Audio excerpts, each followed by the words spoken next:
St. John, Gospel of John, chapter 12, verses 20 to 28. യോഹന്നാൻ അധ്യായം 12, 20 മുതൽ 28 വരെയുള്ള തിരുവചനങ്ങളാണ്. യേശു തൻ്റെ പരസ്യ ശുശ്രൂഷാ വേളയിൽ അംഗീകാരങ്ങളുടെ കൊടുമുടിയിൽ നിൽക്കുമ്പോൾ ചില യവനന്മാർ വന്ന് ഗ്രീക്ക് ഭാഷ സംസാരിക്കുന്ന ചിലർ വന്ന് യേശുവിനെ കാണാൻ വേണ്ടി താല്പര്യപ്പെട്ടു. അവർ വിജാതീയരാണോ യഹൂദരാണോ എന്നറിയില്ല. മേ ബി ഗ്രീക്ക് സംസാരിക്കുന്ന യഹൂദന്മാരാകാനാണ് സാധ്യത. അവർക്ക് യേശുവിനെ കാണണമെന്നും യേശുവിനോട് സംസാരിക്കണമെന്നും അതിയായ താല്പര്യമുണ്ട്. യേശുവിൻ്റെ ചുറ്റും ഒരു ആൾക്കൂട്ടമായതുകൊണ്ട് അവർ ഫിലിപ്പോസിനോട് തങ്ങളുടെ ആഗ്രഹം പങ്കിട്ടു. ഫിലിപ്പോസ് മുഖാന്തരം അവർ യേശുവിൻ്റെ അടുത്ത് എത്തി. നേട്ടങ്ങളുടെയും അംഗീകാരങ്ങളുടെയും കൊടുമുടിയിൽ നിൽക്കുകയാണ് ക്രിസ്തു. അപ്പോൾ ഇവർ വന്ന് യേശുവിനോട് സംസാരിക്കുമ്പോൾ യേശു അവരോട് പറഞ്ഞത് സന്തോഷത്തിൻ്റെ വർത്തമാനങ്ങളായിരുന്നില്ല. കർത്താവ് പറഞ്ഞ കാര്യങ്ങളാണ് യോഹന്നാൻ 12, 24, 25 വാക്യങ്ങളിൽ നമ്മൾ വായിക്കുന്നത്. ആമേൻ ആമേൻ, ഞാൻ നിങ്ങളോട് പറയുന്നു, ഗോതമ്പ് മണി നിലത്ത് വീണ് ചാകുന്നില്ല എങ്കിൽ അത് തനിയെ ഇരിക്കും, ചത്തു എങ്കിലോ വളരെ വിളവുണ്ടാകും. തൻ്റെ ജീവനെ സ്നേഹിക്കുന്നവൻ അതിനെ കളയും. ഇഹലോകത്തിൽ തൻ്റെ ജീവനെ പകയ്ക്കുന്നവൻ അതിനെ നിത്യജീവനായി സൂക്ഷിക്കും. നമ്മുടെ വിശ്വാസത്തെ ഒന്ന് സ്ഫുടം ചെയ്യുന്ന, വാല്യൂ ചെയ്യുന്ന, നമ്മുടെ വിശ്വാസത്തെ വിമലീകരിക്കുന്ന ചില കാര്യങ്ങളാണ് കർത്താവ് ഇവിടെ പറയുന്നത്. ഈ വാക്യത്തിൽ നിന്ന് ഇന്ന് നമ്മുടെ ധ്യാനത്തിന് ചില ക്രോസ് എക്സ്പീരിയൻസസ്, നമ്മുടെയൊക്കെ ജീവിതത്തിൽ നമുക്കുണ്ടാകേണ്ട ചില കുരിശനുഭവങ്ങൾ, ചില ക്രോസ് എക്സ്പീരിയൻസസിനെ കുറിച്ച് നിങ്ങളുമായി പങ്കിടാനാണ് ഞാൻ താല്പര്യപ്പെടുന്നത്. പ്രധാനമായും ഒരു ഗോതമ്പ് മണി നിലത്ത് വീണ് സാകുന്നില്ല, അങ്ങനെയല്ലോ അങ്ങനെ തമിഴിൽ അങ്ങനെ ചത്തുപോകുന്നില്ല എങ്കിൽ അതങ്ങനെ ഇരിക്കും. അതങ്ങനെ ചത്തുപോയാൽ അത് വളരെ വിളവുണ്ടാകും, നന്മയുണ്ടാകും. ഇതാണ് ക്രിസ്തു പറഞ്ഞത്. അതുപോലെ തന്നെ കർത്താവ് അടുത്ത് പറയുന്നുണ്ട്, തൻ്റെ ജീവനെ സ്നേഹിക്കുന്നവൻ അതിനെ കളയും, ഇഹലോകത്തിൽ തൻ്റെ ജീവനെ പകയ്ക്കുന്നവൻ അതിനെ നിത്യജീവനായി നേടും. ഈ ഭാഗം നമ്മോട് പറയുന്ന പ്രധാനപ്പെട്ട 4 ക്രോസ് എക്സ്പീരിയൻസസ് ആണ് നിങ്ങളുമായി പങ്കിടാൻ, ഷെയർ ചെയ്യാൻ ഞാൻ താല്പര്യപ്പെടുന്നത്. ഒന്നാമത്തെ കുരിശനുഭവം, ഒന്നാമത്തെ ക്രോസ് എക്സ്പീരിയൻസ് എന്നത് സഹനം, സഫറൻസ്, സഹിക്കുക, സഫറൻസ്. ഓഫ് കോഴ്സ് നമ്മുടെ ജീവിതത്തിൽ ഒരുപാട് ട്രയൽസ് ആൻഡ് ട്രിബുലേഷൻസ് ഉണ്ടാകും. അങ്ങനെ ഒരു സാധ്യതകളിലൂടെ കടന്നു പോകുമ്പോൾ ഒരു പരിധിവരെയെങ്കിലും സഹിക്കാനും ക്ഷമിക്കാനും പൊറുക്കാനും ഉൾക്കൊള്ളാനും ടോളറേറ്റ് ചെയ്യാനും വിളിക്കപ്പെട്ടവരാണ് നമ്മളെല്ലാവരും. ജീവിതത്തിൻ്റെ ഏതെങ്കിലും ഒരു സന്ദർഭത്തിൽ സഹനങ്ങളിലൂടെ കടന്നു പോകാത്തവർ ആരും തന്നെ ഈ ലോകത്തിലില്ല. ചില സന്ദർഭങ്ങളിൽ നമ്മൾ സഹിക്കാനും ക്ഷമിക്കാനും വിളിക്കപ്പെട്ടവരാണ്. യോഹന്നാൻ 12, 23, മനുഷ്യപുത്രൻ തിരസ്കരിക്കപ്പെടാനുള്ള നാഴിക വന്നിരിക്കുന്നു. മനുഷ്യപുത്രൻ തിരസ്കരിക്കപ്പെടാനുള്ള നാഴിക വന്നിരിക്കുന്നു. മർക്കോസ് 14:41 അവിടെയും പറയുന്നു നാഴിക വന്നു. ഞാൻ തമിഴിൽ വായിച്ചപ്പോൾ ഞാൻ ശ്രദ്ധിച്ചത് വേള എന്ന വാക്കാണ്, അല്ലേ? വേള, ഓക്കെ. നാഴിക, ടൈം ഹാസ് കം, ടൈം. യോഹന്നാൻ എഴുതിയ സുവിശേഷത്തിൽ നാഴിക, ടൈം എന്ന് പറയുന്നത് ഇച്ചിരി പൊള്ളുന്ന, ഡിസ്റ്റർബ് ചെയ്യുന്ന ഒരു പ്രയോഗമാണ്. ഉദാഹരണം, കാനാവിലെ കല്യാണ വീട്ടിൽ കർത്താവ് പോകുമ്പോൾ അവിടെ വീഞ്ഞ് തീർന്നു പോയി. അമ്മ മറിയം വന്ന് യേശുവിനോട് പറയുകയാണ്, വീഞ്ഞ് തീർന്നു പോയി, ഈ സന്ദർഭത്തിൽ ഇടപെടണം എന്ന് പറയുമ്പോൾ കർത്താവ് പറഞ്ഞു നാഴിക വന്നില്ല, ടൈം വന്നില്ല, സമയമായിട്ടില്ല എന്ന് പറഞ്ഞു. പക്ഷെ പിന്നീട് കർത്താവ് ആ സമയത്തിലേക്ക് പ്രവേശിച്ചു. യോഹന്നാൻ ടൈം, നാഴിക, വേള എന്ന വാക്ക് എവിടെയെല്ലാം ഉപയോഗിക്കുന്നുണ്ടോ അതെല്ലാം ക്രോസ് എക്സ്പീരിയൻസുമായി ബന്ധപ്പെട്ടാണ്. എന്ന് പറഞ്ഞാൽ എന്താണ് ഈ time? This time is ordained by God for the Son of Man to be glorified by means of death. മരണമെന്ന ഉപാധിയിലൂടെ തിരസ്കരിക്കപ്പെടാനുള്ളൊരു സമയത്തെക്കുറിച്ചാണ് ഇവിടെ പറഞ്ഞിരിക്കുന്നത്. ടൈം. പ്രിയമുള്ളവരെ, ജീവിതത്തിൽ നമുക്ക് എല്ലാ സമയങ്ങളും സന്തോഷത്തിൻ്റെ, സൗഖ്യത്തിൻ്റെ, സമ്പന്നതയുടെ, സമാധാനത്തിൻ്റെ നിമിഷങ്ങളാകണമെന്നില്ല. ജീവിതത്തിൽ സഹനങ്ങളിലൂടെ, സഫറൻസിലൂടെ കടന്നു പോകേണ്ട നാഴിക നിശ്ചയമായും വരും. എല്ലാവരുടെയും ജീവിതത്തിൽ സഹനങ്ങൾ പല രൂപത്തിലും പല ഭാവത്തിലുമാണ്.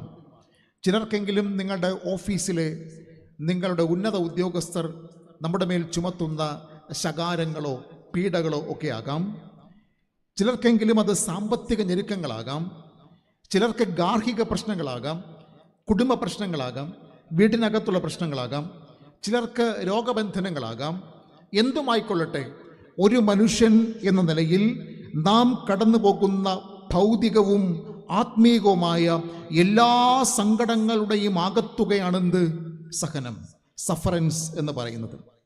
മറ്റൊരർത്ഥത്തിൽ പറഞ്ഞാൽ, എൻ്റെ പ്രതീക്ഷകൾക്കൊത്തവണ്ണം കാര്യങ്ങൾ നടക്കാതെ വരിക, ഞാൻ ഉദ്ദേശിക്കുന്നത് പോലെ അത്ഭുതങ്ങൾ സംഭവിക്കാതിരിക്കുക, ആഗ്രഹങ്ങൾ സഫലമാകാതെ പോവുക, വല്ലാതെ ഒറ്റപ്പെട്ടു പോവുക, ഇങ്ങനെ സഹന നിമിഷങ്ങൾ ജീവിതത്തിൽ വരും. എന്നാൽ ഓരോ സഹനങ്ങളും നമ്മോട് പറയുന്നൊരു കാര്യമുണ്ട്. എന്താണ്? ഓരോ സഹനങ്ങളും നമ്മോട് പറയുന്നുണ്ട്, നിശ്ചയമായും A different existence, A deep rooted existence is possible. കുറെ കൂടെ വ്യത്യസ്തമായ ഒരു നിലനിൽപ്പ് ഈ ലോകത്തിൽ സാധ്യമാണ്. A deep rooted existence is possible. ഓരോ പെയിൻ, ഓരോ പാത്തോസ് നമ്മോട് പറയും, കുറെ കൂടെ ആഴപ്പെട്ട ഒരു ജീവിതം ഈ ലോകത്ത് സാധ്യമാണ്. വിക്ടർ ഫ്രാങ്കിൾ ഒരു ന്യൂറോ സർജനായിരുന്നു. ഹിറ്റ്ലറിൻ്റെ കാലഘട്ടത്തിൽ അദ്ദേഹം കോൺസെൻട്രേഷൻ ക്യാമ്പിൽ അടയ്ക്കപ്പെട്ട ഒരു വ്യക്തിയാണ്. അദ്ദേഹത്തെയും കുടുംബത്തെയും ഹിറ്റ്ലർ ദാരുണമായി ഉപദ്രവിച്ചു.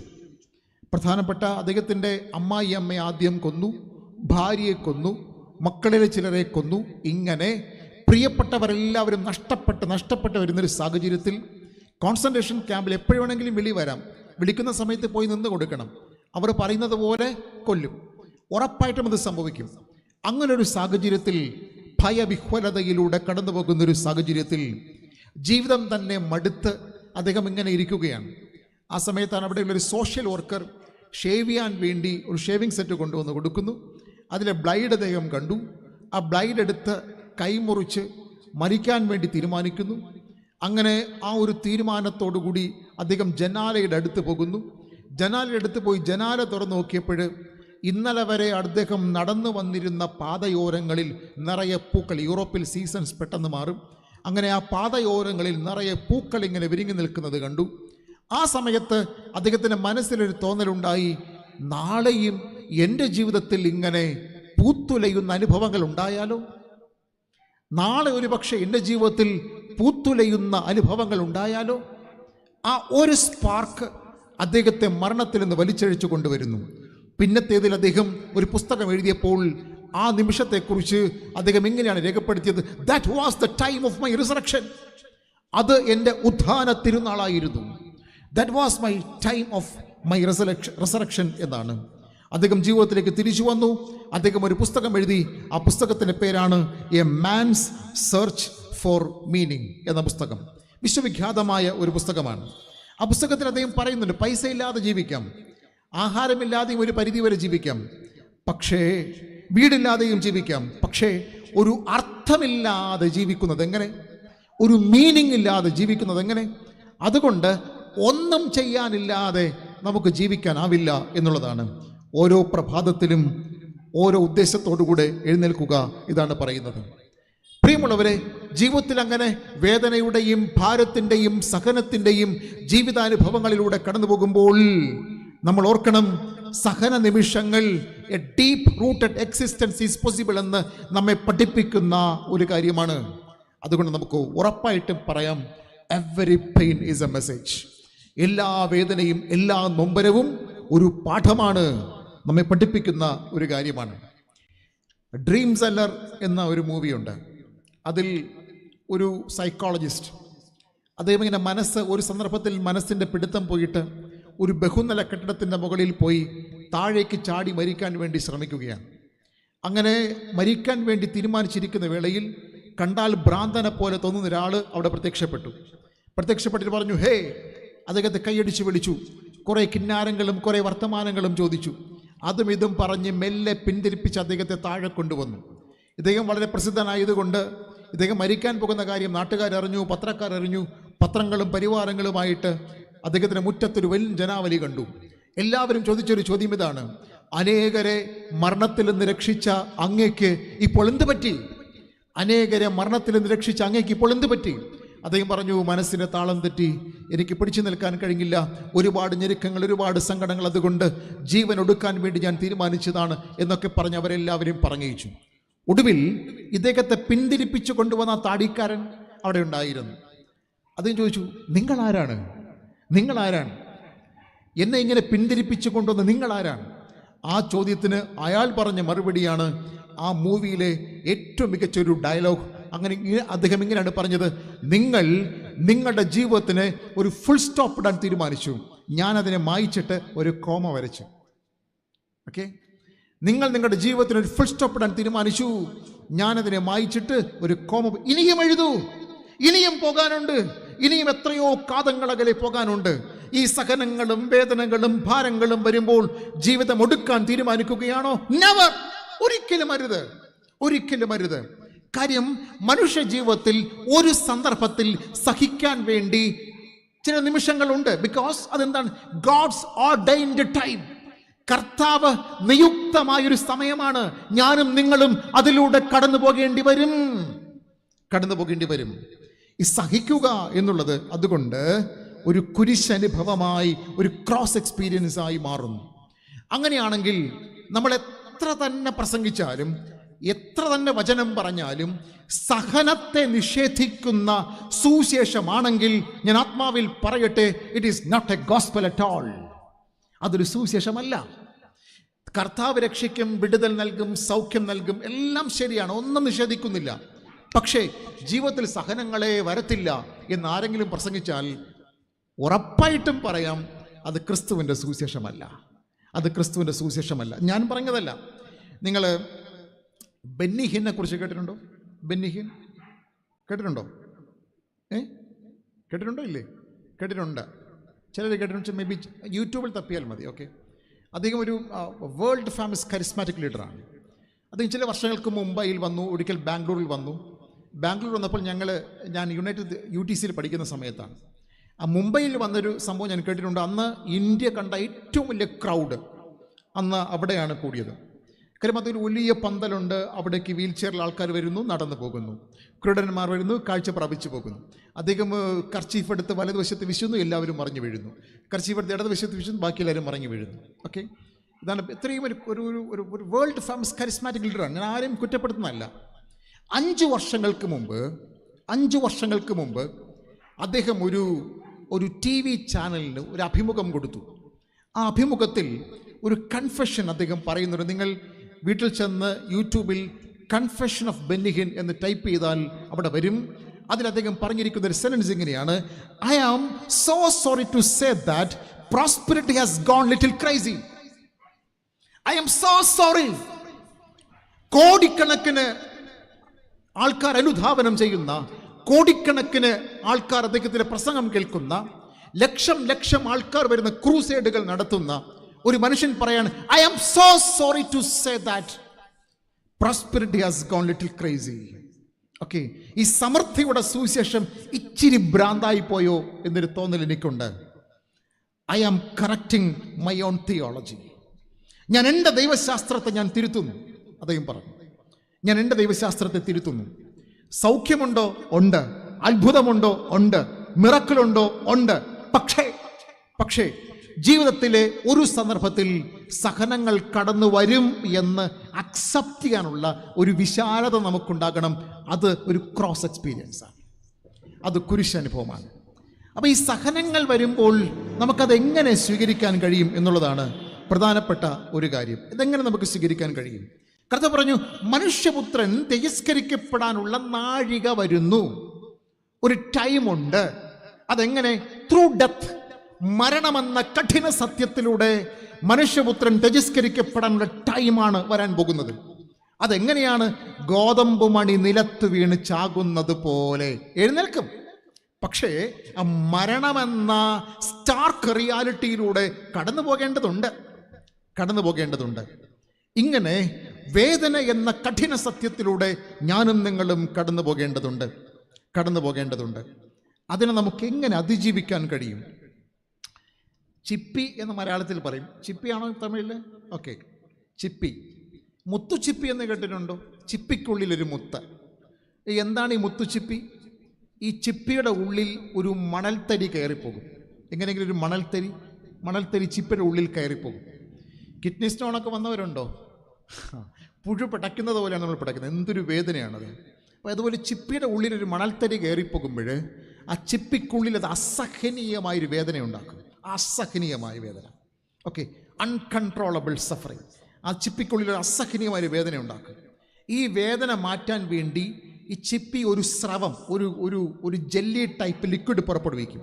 എന്നിട്ട് ഈ മണൽത്തരി ഇൻസുലേറ്റ് അതിനെ കൊണ്ട് പൊതിയും. അങ്ങനെയാണത് വേദനയെ അതിജീവിക്കുന്നത്. നിങ്ങളുടെ ജീവൻ്റെ ഉള്ളിലേക്കൊരു വേദന കടന്നു വരുമ്പോൾ insulate your suffering with prayer. പ്രാർത്ഥന കൊണ്ട് അതിനെ പൊതിയുക, വചനം കൊണ്ട് ഇൻസുലേറ്റ് ചെയ്യുക.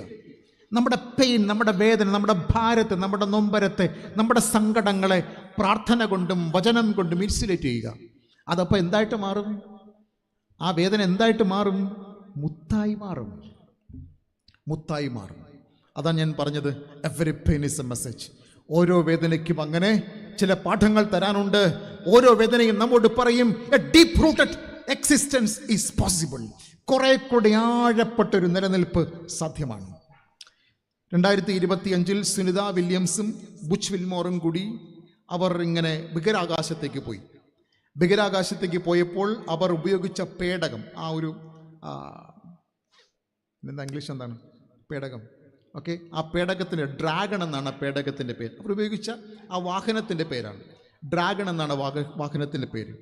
ഈ ഡ്രാഗൺ എന്ന ഈ പേടകം അന്തരീക്ഷത്തിലൂടെ 28,800 km/h വേഗതയിലാണ് പോകുന്നത്. നമുക്കറിയാം, ഒരു 100 km വേഗതയിൽ തന്നെ കാർ ഓടിക്കുമ്പോൾ നമുക്ക് ചിലപ്പോൾ ബാലൻസ് കിട്ടിയെന്ന് വരില്ല.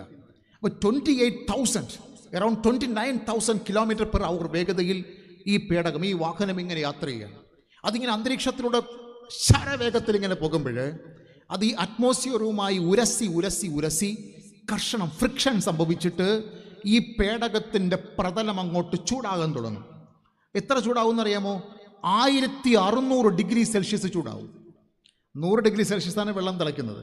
അപ്പോൾ 1600 ഡിഗ്രി സെൽഷ്യസാണ് ഈ ഡ്രാഗൺ എന്ന ഈ പേടകത്തിൻ്റെ, ഈ ബഹിരാകാശ വാഹനത്തിൻ്റെ പ്രതലം ചൂടാകുന്നത്.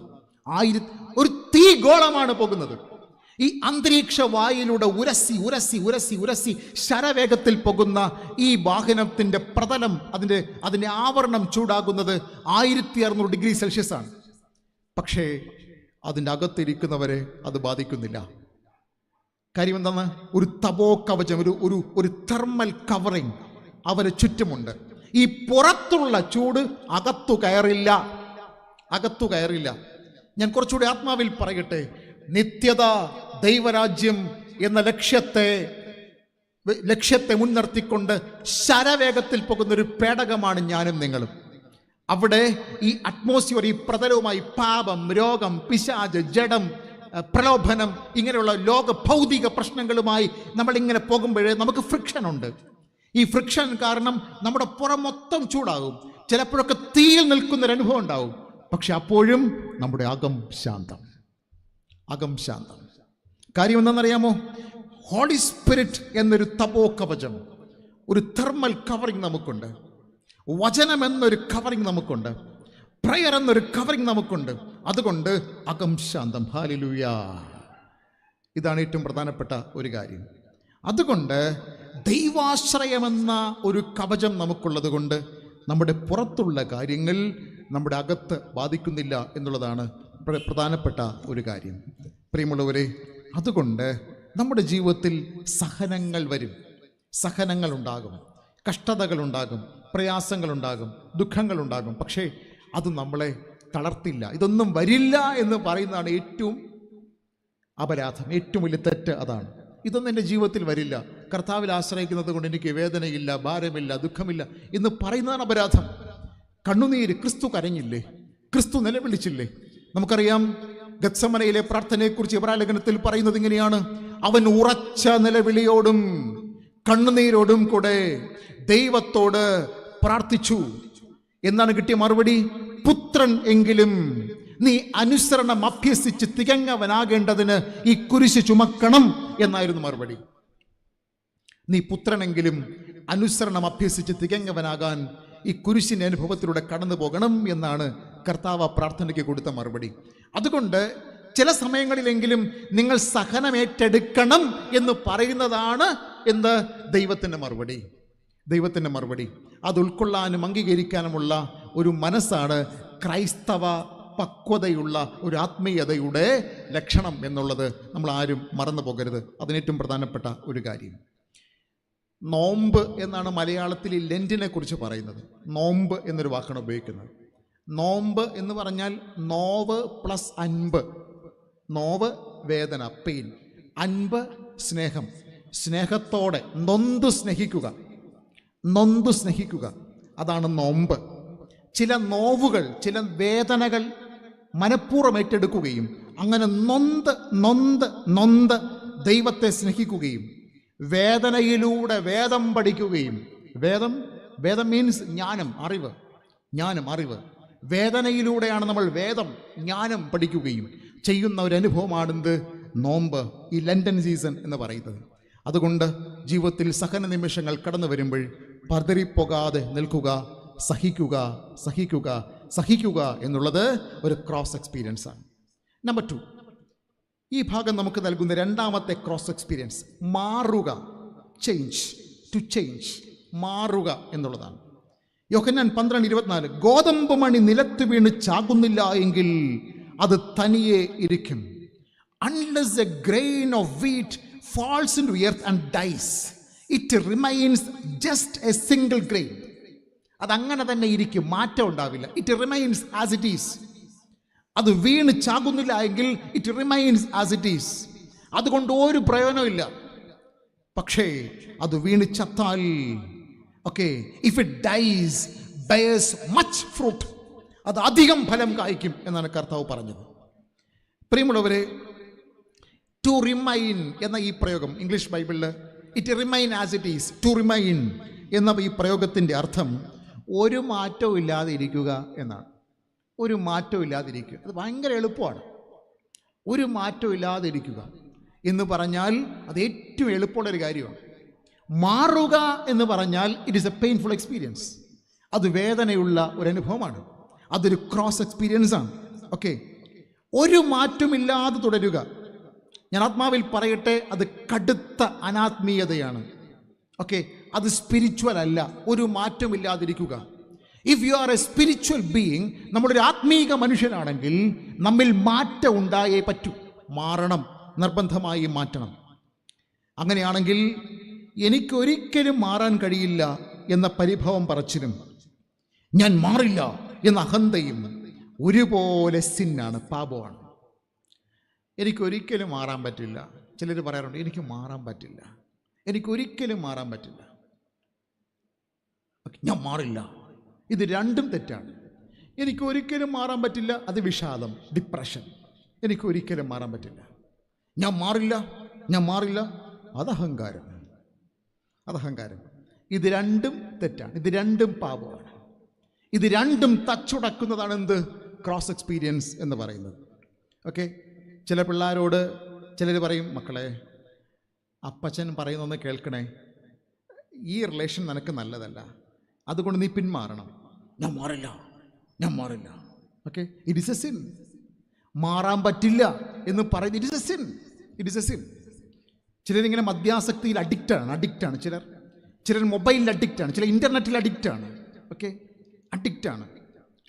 5 മണിക്കൂറിലധികം ഇൻ്റർനെറ്റ് ഉപയോഗിക്കുന്ന കുട്ടികൾക്ക് മാനസിക വൈകല്യങ്ങൾ ഉണ്ടാകുന്നതാണ് പഠനം. ഓക്കെ, അഡിക്റ്റാണ്. അവർ പറയുന്നത് മാറാൻ പറ്റണില്ല, മാറാൻ പറ്റണില്ല. ചിലർ അഹന്തയോട് പറയും മാറില്ല, മാറില്ല.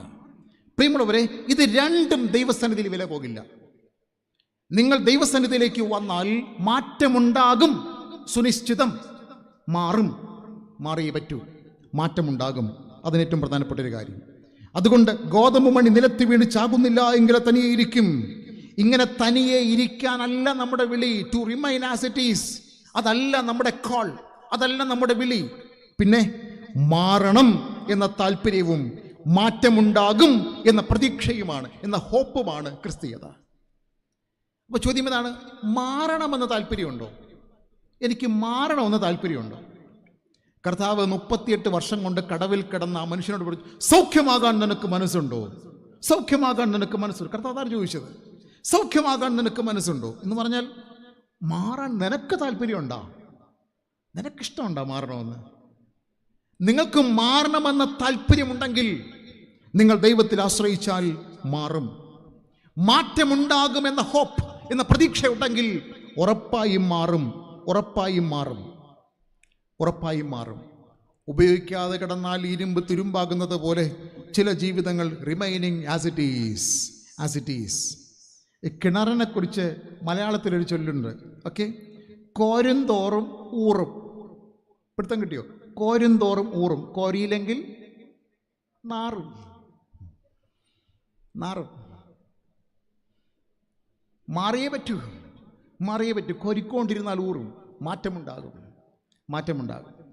ഓക്കെ, ജീവിതത്തിൽ മാറ്റമുണ്ടാകണം. അതാണ് ഏറ്റവും പ്രധാനപ്പെട്ട ഒരു കാര്യം. ഒരു വിത്ത് അത് നിലത്ത് വീണാൽ അതിനൊരിക്കലും തനിയെ ഇരിക്കാൻ പറ്റില്ല. അത് മണ്ണുമായി പ്രതിപ്രവർത്തനം ചെയ്ത് വളരെ അനുകൂലമായൊരു സിറ്റുവേഷൻസ് വരുമ്പോൾ, എന്ന് പറഞ്ഞാൽ ഇളം ചൂട്, കുറച്ച് ഈർപ്പം ഒക്കെ ഉണ്ടാകുമ്പോൾ, സൺലൈറ്റ്, ഇതൊക്കെ ഒരു അനുകൂലമായി സിറ്റുവേഷൻസ് ഉണ്ടാകും. അത് പൊട്ടിപ്പുറപ്പെടും. അതിനെ മുള പൊട്ടിപ്പുറപ്പെടും. അതിനങ്ങനെ തന്നെ ഇരിക്കാൻ കഴിയില്ല എന്നുള്ളതാണ്. അതുപോലെ നമ്മുടെ ജീവിത സാഹചര്യങ്ങളിൽ ശക്തമായ ദൈവത്തിൻ്റെ ഇടപെടൽ വരുമ്പോൾ മാറിയേ പറ്റൂ. അതിനേറ്റവും പ്രധാനപ്പെട്ട ഒരു കാര്യം. ഓക്കെ, ഈ ഒരു കാലഘട്ടത്തിൻ്റെ ഏറ്റവും വലിയ ദുര്യോഗമെന്ന് പറയുന്നത് നമ്മുടെ നിസ്സംഗത. നമ്മൾ യേശുക്രിസ്തുവിൻ്റെ ജനന സമയത്തെക്കുറിച്ച് മത്തായി സുവിശേഷകൻ പറയുമ്പോൾ രസകരമായൊരു ബൈബിളിൻ്റെ ഒരു ദൃശ്യമാണ്.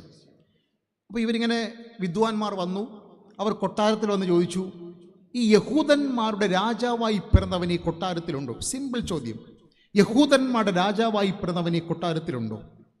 ഈ ചോദ്യം കേട്ടപ്പോൾ ഹെരോദാവിൻ്റെ മനസ്സ് ഇളകാൻ തുടങ്ങി. കാര്യമെന്ന് പറയുമ്പോൾ ഇത്രയും അധികാരപ്രമത്തത തലയ്ക്ക് പിടിച്ചൊരു ഭ്രാന്തൻ ആ കാലഘട്ടത്തിൽ കണ്ടിട്ടില്ല. അങ്ങനെ ഒരു ഭരണാധിപനാണ് ഈ ഹെരോദാവ്. കസേര നിലനിർത്താൻ വേണ്ടി സ്വന്തം മകനെ കൊന്നവനാണ് ഈ ഹെരോദാവ്. അങ്ങനെയുള്ള മനുഷ്യനാണ്. ആ മനുഷ്യൻ്റെ കൊട്ടാരത്തിൽ പോയാണ് ചോദിക്കുന്നത്, യഹൂദന്മാരുടെ രാജാവായി പിറന്നവൻ ഇവിടെയുണ്ടോ? അദ്ദേഹത്തിന് ഉറക്കം വന്നില്ല. ഈ വിദ്വാൻമാരെ പറഞ്ഞു, നിങ്ങൾ പോവുക, നിങ്ങൾ അത്ഭുത പിറവി കണ്ടല്ലോ, അങ്ങനെ ഏതെങ്കിലും ഒരു പിറവി നിങ്ങൾ നേരിട്ട് കണ്ടാൽ ദയവായി എൻ്റെ കൊട്ടാരത്തിൽ മടങ്ങി വന്ന് അറിയിച്ചിട്ട് പോകാൻ വിമുഖത കാണിക്കരുത്, നിങ്ങളുടെ വരണമെന്ന് പറഞ്ഞു. അങ്ങനെ അവരവരുടെ പാട്ടിന് പോയി. പക്ഷെ അപ്പോഴും ഈ ഹെരോദാവിന് ഉറങ്ങാൻ പറ്റിയില്ല. ഹെരോദാവ് എന്ത് ചെയ്യുന്നറിയാമോ? എന്ത് ചെയ്തു ഹെരോദാവ്? അതല്ല, അതിനു മുമ്പ് ആദ്യം ചെയ്തൊരു കാര്യമുണ്ട്. ഹെരോദാവ് എന്ത് ചെയ്തു? ആദ്യം ചെയ്തത് തൻ്റെ കൊട്ടാരത്തിലെ പുരോഹിതന്മാരെ വിളിച്ചു. വായിച്ചിട്ടില്ല എങ്ങനെ? കൊട്ടാരത്തിലെ പുരോഹിതൻ ആരാണോ എന്തോ ഹെരോദാവിൻ്റെ കൊട്ടാരത്തിലെ പുരോഹിതന്മാർ. ഓഫ് കോഴ്സ് അത് യഹൂദന്മാരാണ് കേട്ടോ. യഹൂദന്മാരായ അവരെങ്ങനെയാണ് ഈ ഹെരോദാവിൻ്റെ കൊട്ടാരത്തിൽ വന്നത്? ഒരു പിടിയില്ല. അവർ പെയ്ഡ് സ്റ്റാഫാണോ അല്ലെങ്കിൽ കൊട്ടാരത്തിലെ ചാപ്ലൈനാണോ? കാര്യം ഹെരോദാവ് എന്തായാലും യഹോവയ ദൈവത്തെ ആരാധിക്കുന്ന ആളല്ല. പിന്നെ ഹെരോദാവിൻ്റെ പ്രൊവിൻസസിൽ മൊത്തം യഹൂദന്മാരുള്ളത് കൊണ്ട് മേ ബി അവരുടെ പ്രീതി പറ്റാൻ വേണ്ടി കുറേ പുരോഹിതന്മാരെ അദ്ദേഹത്തിൻ്റെ കൊട്ടാരത്തിൽ ശമ്പളം കൊടുത്ത് ഇരുത്തിയിരിക്കുന്നതാണോ? I don't know. പക്ഷേ ഒരു കൊട്ടാരത്തിലെ പുരോഹിതന്മാരാണ്. ഈ കൊട്ടാരത്തിലെ പുരോഹിതന്മാരെ വിളിച്ചിട്ട് പറഞ്ഞു, നിങ്ങൾ ബൈബിൾ എടുക്കൂ, വായിക്കൂ, എന്നിട്ട് പറയൂ, യഹൂദന്മാരുടെ രാജാവായി പിറന്നവൻ എവിടെയാണ്? നിങ്ങൾ പെട്ടെന്ന് വായിച്ച് പറയണമെന്ന് പറഞ്ഞു. ആ പുരോഹിതന്മാർ ബൈബിൾ വായിച്ചു. അവർ കണ്ടെത്തി, മീഖാ പ്രവചനത്തിൽ അവർ കണ്ടെത്തി, നീയോ ബത്ലഹേം എഫ്രാത്തേ, നീ യഹൂദ സഹസ്രങ്ങളിൽ ഏറ്റവും ചെറുതാണെങ്കിലും നിന്നെ മേയ്പ്പാനുള്ള തലവൻ നിന്നിൽ നിന്ന് പുറപ്പെട്ടു വരും. വചനം അറിയാലോ എന്ന് പറഞ്ഞാൽ, ചുരുക്കി പറഞ്ഞാൽ അവർ മനസ്സിലാക്കി ബത്ലഹേമിലാണ് യഹൂദന്മാരുടെ രാജാവായി പിറക്കുന്ന ശിശു പിറക്കുന്നതെന്ന് അവർ കണ്ടെത്തി. അവർ വായിച്ചു, പറഞ്ഞെടുത്തു, ബൈബിൾ പൂട്ടി വെച്ചു, കിടന്നുറങ്ങി. പ്രിയമുള്ളവരെ, എന്നെ അത്ഭുതപ്പെടുത്തുന്നത് ഈ പുരോഹിതന്മാർ യഹൂദന്മാരുടെ രാജാവായി പിറക്കുന്നവൻ ബത്ലഹേമിലാണെന്ന് മനസ്സിലാക്കിയിട്ടും ഒരു അത്ഭുത പിറവി നടന്നു എന്ന ഒരു വാർത്ത കേട്ടിട്ടും അങ്ങനെ ഒരു സംഭവം നടന്നോ എന്ന് അന്വേഷിക്കാൻ വേണ്ടി ഒരു ചുവട് മുന്നോട്ട് വെച്ചില്ല. ഒരു ചുവട് മുന്നോട്ട് വെച്ചില്ല. നിസ്സംഗത, നിസ്സംഗത. ഒരു മാറ്റമില്ല. കാര്യം കൊട്ടാരത്തിൽ നല്ല ഭക്ഷണം കിട്ടും, നന്നായിട്ട് ഉറങ്ങാൻ നല്ല കട്ടിലുണ്ട്, ബൈബിൾ വായിക്കുന്നു, പറയുന്നു, കിടന്നുറങ്ങുന്നു. എന്തു സുഖം. നിസ്സംഗത, നിസ്സംഗത. എന്നാൽ അതേ ക്രിസ്മസ് എക്സ്പീരിയൻസിൽ മറ്റൊരു കൂട്ടരുണ്ടായിരുന്നു. അവർക്ക് സ്വന്തം വീട് പോലും ഇല്ല. ഏതോ ഒരു മരത്തിണ്ടയിൽ കിടന്നുറങ്ങുകയാണ്. ഓക്കെ, അവരിങ്ങനെ ഒരു മരച്ചുവടിൽ കിടന്നുറങ്ങുകയാണ്. അവർക്ക് അത്ഭുത ദർശനമുണ്ട്. എന്നിട്ട് പറഞ്ഞു, അങ്ങനൊരു പുത്രൻ പിറന്നിട്ടുണ്ട്, അവനിങ്ങനെ ഒരു പുൽക്കൂടിലാണ്, നിങ്ങൾ പോയി കാണാൻ പറഞ്ഞു. ബൈബിൾ ഇങ്ങനെയാണ് പറഞ്ഞിരിക്കുന്നത്, അവർ ബന്ധപ്പെട്ട് ചെന്നു. ബന്ധപ്പെട്ട് ചെന്നു. എന്നിട്ട് അവർ ആ ശിശുവിനെ കണ്ടു. ഇതാണ് രണ്ടുപേരുടെ ഡിഫറൻസ്. കൊട്ടാരത്തിൽ സുഖിച്ചിരുന്നവർ, ആഹാ, ഓ അങ്ങനെ ഒരു പിറവി ഉണ്ടായിരുന്നു ഇല്ലേ, ഓക്കെ ശരി, കൊള്ളാം, ആമേൻ, കിടന്നുറങ്ങി. ആ കുട്ടിയെ കാണാനുള്ള ഒരു സ്റ്റെപ്പ്, ഒരു മാറ്റം, എനിത്തിങ് ഫ്രഷ്, ഓക്കെ, എന്തെങ്കിലും ഒരു കാര്യം നിങ്ങളുടെ ഭാഗത്തുനിന്നുണ്ടായ, അതിന് ഏറ്റവും പ്രധാനപ്പെട്ട ഒരു കാര്യം. പ്രിയമുള്ളവരെ, അതുകൊണ്ട് നമ്മുടെ ജീവിതത്തിൽ ഇങ്ങനെ ഈ ഒരു അനുഭവം ചേഞ്ച്, മാറുക, മാറ്റങ്ങൾ ഉണ്ടാകണം. മാറ്റങ്ങൾ ഉണ്ടായേ പറ്റൂ. നിർബന്ധമായിട്ട് നമ്മുടെ ജീവിതത്തിൽ മാറ്റങ്ങൾ ഉണ്ടാകണം. മാറുക എന്നുള്ളത് എളുപ്പമല്ല. ഒരവസ്ഥയിൽ നിന്ന് മറ്റൊരവസ്ഥയിലേക്ക് മാറുക എളുപ്പമല്ല. അതൊരു പെയിൻഫുൾ എക്സ്പീരിയൻസ് ആണ്. സക്കായി പറഞ്ഞു, ചതിവായി വാങ്ങിയിട്ടുണ്ടെങ്കിൽ തിരികെ കൊടുക്കാൻ ഞാൻ തയ്യാറാണ്. മാറ്റം, മാറാൻ തയ്യാറായവൻ. കർത്താവ് അവനെ കുറിച്ച് പറഞ്ഞു, ഇവനും അബ്രഹാമിൻ്റെ മകനാണ് എന്ന് ക്രിസ്തു പറഞ്ഞു. മാറാൻ തയ്യാറുണ്ടോ? ഈ ബ്രസീലിയൻ ആമസോൺ കാടുകളിൽ പൂക്കാലം അവസാനിക്കുമ്പോൾ അവിടെ അവസാനം ഒരു പൂവ് കൂടെ വിടർന്നു വരും. ആ പൂവിന് 3 ദിവസത്തെ ആയുസേ ഉള്ളൂ. പക്ഷെ 3 ദിവസവും അതിന് 3 നിറമാണ്. ഒന്നാമത്തെ നിറം പർപ്പിൾ കളർ. ഈ പർപ്പിൾ ഇന്നലകളെ അനുസ്മരിക്കുന്നതാണ്. എ കളർ ഓഫ് യെസ്റ്റർഡേയ്സ്, ഇന്നലകളെ അനുസ്മരിക്കുന്നു. Second day lavender, a colour of happiness, okay, സന്തോഷത്തിൻ്റെ ഒരു നിറമാണ്. തേർഡ് ഡേ അത് വിളറും, പെയിൽ കളർ, പെയിലായി പോവും, ഓക്കെ, പെയിൽ, നിറം മങ്ങിപ്പോവും, നിറശോഭം മങ്ങിപ്പോകും. അതുകൊണ്ട് ഇന്നലകളിൽ നിന്ന് എ ഡേ ഓഫ് ഹാപ്പിനെസ്, ഒരു പുതിയ നാളിലേക്ക് മാറിയേ പറ്റൂ. Decorate your today's. നിങ്ങളുടെ ഇന്നുകളെ ഒന്ന് ക്രമീകരിക്കുക. അതിന് ഏറ്റവും പ്രധാനപ്പെട്ട ഒരു കാര്യം. അതിന് തടസ്സങ്ങളായി നിൽക്കുന്ന എല്ലാ നിഷേധത്തിൻ്റെ ചിന്തകളും ജീവിതത്തിൽ വലിച്ചെറിയാൻ ഞാനും നിങ്ങളും തയ്യാറാകണം. അതുകൊണ്ടാണ് ലെൻറ്റ് ഇങ്ങനെ ഡെഫിനിഷൻ പറയാറുണ്ട്, let us eliminate all negative thoughts is equal to Lent, LENT. Let us eliminate all negative thoughts. എല്ലാ നിഷേധ ചിന്തകളെയും ജീവിതത്തിൽ നിന്ന് മാറ്റി ഒരു മാറ്റത്തിലൂടെ ഒരു പുതു മനുഷ്യനാകുന്ന ഒരു ജീവിതാനുഭവത്തെയാണ് അത് സൂചിപ്പിക്കുന്നത്. ഗോതമ്പ് മണി, if it is remain as it is, no use, ഒരു ഗുണവുമില്ല. അത് നിലത്ത് വീണ് ചാകുമ്പോൾ നവജീവൻ ഉണ്ടാകുന്നു, പുതുക്കമുണ്ടാകുന്നു. അതാണ് ഏറ്റവും പ്രധാനപ്പെട്ട ഒരു കാര്യം. എല്ലാ നിഷേധ ചിന്തകളെയും മാറ്റി ഒരു പുതുനാമ്പ്, ഒരു പുതിയ തുടക്കം, ഒരു പുതിയ ഹോപ്പ്, ഒരു പുതിയ പ്രതീക്ഷ നമ്മുടെ ജീവിതത്തിലുണ്ടാകുന്ന പ്രധാനപ്പെട്ട ഒരു അനുഭവമാണ് കുരിശനുഭവമായി മാറുക. ടു ചേഞ്ച് എന്ന ഈ കുരിശനുഭവം നമുക്ക് നൽകുന്ന പ്രധാനപ്പെട്ട ഒരു സന്ദേശം അതാണ്. പ്രിയമുള്ളവരെ, നമ്മുടെ ജീവിതത്തിൽ ഈ മാറ്റം കൊണ്ടുവരാൻ നമുക്ക് കഴിയുമോ? അതാണ് ഏറ്റവും പ്രധാനപ്പെട്ട ഒരു കാര്യം. ജീവിതത്തിൽ മാറ്റങ്ങൾ ഉണ്ടായേ പറ്റൂ. ഏറ്റവും പ്രധാനപ്പെട്ട മാറ്റങ്ങൾ ഉണ്ടായേ പറ്റൂ. മാറണം. എല്ലാ കുട്ടികളുടെ ഒരു ചോദ്യം, ഇവിടെ ഇരിക്കുന്ന എല്ലാ കുഞ്ഞുങ്ങളുടെ ഒരു ചോദ്യം, നിങ്ങളുടെ ജീവിതത്തിൽ മാറ്റാൻ പറ്റുന്ന 3 കാര്യങ്ങൾ ഒന്ന് എഴുതാവോ? ഇപ്പോൾ എഴുതണ്ട, നിങ്ങളുടെ വീട്ടിൽ പോയി നിങ്ങൾ ഡയറിയിൽ എഴുതിയാൽ മതി.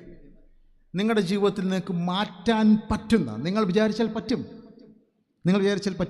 ഉറപ്പായിട്ടും പറ്റും. പറ്റില്ല എന്ന് ചിന്തിച്ചാൽ അത് ഇറ്റ് ഈസ് നോട്ട് സ്പിരിച്വൽ, അത് ദൈവികമല്ല.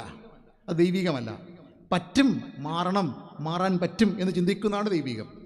നമ്മുടെ ജീവിതത്തിൽ മാറ്റാൻ പറ്റുന്ന ഒന്ന്, ഓക്കെ, മാറ്റാൻ പറ്റുന്ന ഒന്ന്. അങ്ങനെ ഒരു 3 കാര്യങ്ങൾ എഴുതുക. C four change. Number 2, A നിങ്ങളുടെ ജീവിതത്തിൽ മാറ്റാൻ പറ്റാത്ത കുറേ കാര്യങ്ങളുണ്ട്. അരുണച്ചൻ, എൻ്റെ ജീവിതത്തിൽ മാറ്റാൻ പറ്റാത്ത കാര്യം എന്താണ്? എൻ്റെ നിറം, അയ്യോ ഇത്രയേ ഉള്ളൂ. ഓക്കെ, എൻ്റെ ഉയരം ഇത്രയേ ഉള്ളൂ. എനിക്ക് സുധീർ അച്ഛനെ പോലെ കുറച്ചുകൂടെ പൊക്കൊക്കെ ഇഷ്ടമാണ്, പക്ഷെ എന്ത് ചെയ്യാം, പറ്റില്ല, മാറ്റാൻ പറ്റില്ല. മാറ്റാൻ പറ്റാത്ത കാര്യങ്ങൾ എന്ത് ചെയ്യാൻ പറ്റും? അക്സെപ്റ്റ്. അക്സെപ്റ്റ്. ഇനി അവസാനം കാറാണ് ആ വാക്ക് കേട്ടോ. Rise above the situation. നിങ്ങൾ ജീവിക്കുന്ന സാഹചര്യങ്ങൾ ഉയർന്നു വരിക. Change, accept, rise. നമ്മുടെ ജീവിതത്തിൽ മാറ്റാൻ പറ്റുന്ന കുറേ കാര്യങ്ങളുണ്ട്. അത് നിങ്ങൾ എഴുതി വെക്കണം. എഴുതി വെച്ചിട്ട് മനഃപൂർവ്വമായി ഡെലിബറേറ്റ് ആയിട്ട് അത് മാറ്റണം. മാറേണ്ടതുണ്ട്. അതാണ് നിങ്ങളുടെ സ്പിരിച്വൽ ക്വാളിറ്റിയെ അളക്കുന്നത്. നമുക്ക് ചില കാര്യങ്ങൾ സുനിശ്ചിതമായി നമ്മൾ വിചാരിച്ചാൽ മാറ്റാൻ പറ്റും. അതൊരു ക്രോസ് എക്സ്പീരിയൻസാണ്. ഈ ഒരു നോമ്പ് കാലഘട്ടത്തിൽ, ഈ ലണ്ടൻ സീസണിൽ അങ്ങനെ നമ്മുടെ ജീവിതത്തിൽ മാറ്റാൻ പറ്റുന്ന 3 കാര്യങ്ങൾ നിങ്ങൾക്ക് മാറ്റാൻ പറ്റിയാൽ അത് ഒരു മീനിങ് ഫുൾ ക്രോസ് എക്സ്പീരിയൻസ് ആയിട്ട് മാറും. അതാണ് എനിക്ക് നിങ്ങളോട് പറയാനുള്ളത്. നമ്പർ 3, മൂന്നാമത്തെ ഒരു ക്രോസ് എക്സ്പീരിയൻസ്, ടു ഗീവ്, നൽകുക ഒരു കുരിശ് അനുഭവമാണ്. ഗോതമ്പ് മണി നിലത്ത് വീണ് ചത്തുവെങ്കിലോ വളരെ വിളവുണ്ടാകും. ഓക്കെ, ഗോതമ്പ് മണി നിലത്ത് വീണ് ചത്തുവെങ്കിലോ വളരെ വിളവുണ്ടാകും. ഗോതമ്പ് മണിക്ക് 2 ഓപ്ഷൻസാണുള്ളത്. It either remains barren or bears fruit. ഒന്നുകിൽ അത് ഫലശൂന്യമായി പോകും, അല്ലെങ്കിൽ ഫലം കായ്ച്ചിരിക്കും. ഇതിനിടയിൽ വേറെ പരിപാടിയൊന്നുമില്ല. 2 ഓപ്ഷൻസാണ് മുന്നിലുള്ളത്. ഒന്നുകിൽ അത് നിഷ്ഫലമായി കിടക്കും, അല്ലെങ്കിൽ വളരെ ഫലം കായ്ക്കും. ഈ വളരെ ഫലം കായ്ക്കുമെന്ന് പറഞ്ഞ് ഇറ്റ് ഈസ് എ പോസിബിലിറ്റി. അതൊരു വലിയ പോസിബിലിറ്റിയാണ്. ഉദാഹരണം പറഞ്ഞാൽ, നിങ്ങളൊരു ആപ്പിൾ എടുക്കുക, ആപ്പിളിനെ കട്ട് ചെയ്യുക, അതിൻ്റെ അകത്ത് എത്ര കുരു കൊണ്ടെന്ന് എണ്ണി തിട്ടപ്പെടുത്താൻ പറ്റൂലേ? പറ്റും. പക്ഷേ ഒരു കുരുവിൻ്റെ അകത്ത് എത്ര ആപ്പിൾ ഉണ്ടാവാം? അനന്തമാണ്. Great possibility. നമുക്ക് ഊഹിക്കാൻ പറ്റുന്നില്ല. ആ കുരു ഞാൻ നടുന്നു, അത് ചെടിയായി വരുന്നു, അത് മരമായി മാറുന്നു, എത്ര ആപ്പിൾ ഉണ്ടോ എന്തോ. ആ കുരുവിൻ്റെ അകത്തൊരു ജീവൻ. ഓക്കെ, ആ കുരുവിൻ്റെ അകത്ത് ജീവൻ എന്ന് പറഞ്ഞാൽ അത് അനന്തമായൊരു സാധ്യതയാണ്. Great opportunity, A great possibility. അനന്തമാണ്. അതുപോലെ കർത്താവ് പറഞ്ഞു, ഒരു ഗോതമ്പ് മണി നിലത്ത് വീണ് ചത്താൽ പിന്നെ ഉള്ളത് അനന്തമായ സാധ്യതയാണ്. Great privileges, great possibilities. അതാണ് അവിടെ സംഭവിക്കാൻ പോകുന്നത്. അതുകൊണ്ട് വളരെ വിളവുണ്ടാകും. അതെങ്ങനെയാണ് സംഭവിക്കുന്നത്? ഒരു ഗോതമ്പ് മണി നിലത്ത് വീണ്, it is when you give of your self that you truly give. നിങ്ങൾ നിങ്ങളെ തന്നെ നൽകുമ്പോഴാണ് നിങ്ങൾ യഥാർത്ഥത്തിൽ നൽകുന്നത്. നൽകുക. മദർ തെരേസയുടെ ഒരു ബ്യൂട്ടിഫുൾ ഫ്രേസ് ഉണ്ട്, ഗീവ് അണ്ടിൽ ഇറ്റ് ഹർട്സ്. മുറിയപ്പെടുന്നത് വരെ കൊടുക്കുക. Mother Teresa, give until it hurts. മുറിയപ്പെടുന്നത് വരെ കൊടുക്കുക. ഒരുപക്ഷെ നിങ്ങൾ കേട്ടിട്ടുണ്ടാകും, മദർ തെരേസയ്ക്ക് വഴിയിൽ കിടന്നൊരു കൊച്ചനെ കിട്ടി. അപ്പോഴാ കൊച്ചൻ ഇങ്ങനെ ഈ ഹോട്ടലിൽ നിന്ന് വലിച്ചെറിഞ്ഞ അവശിഷ്ടങ്ങൾ പെറുക്കി തിന്നുന്നൊരു കുട്ടിയായിരുന്നു. ഓടിച്ചെന്ന് എടുത്തു അവനെ ഒക്കെ തിരുത്തിക്കൊണ്ടിങ്ങനെ കുറേ ദൂരം നടന്നു പോയപ്പോൾ ഈ കുട്ടിക്ക് വിശക്കുന്നു എന്ന് പറഞ്ഞു.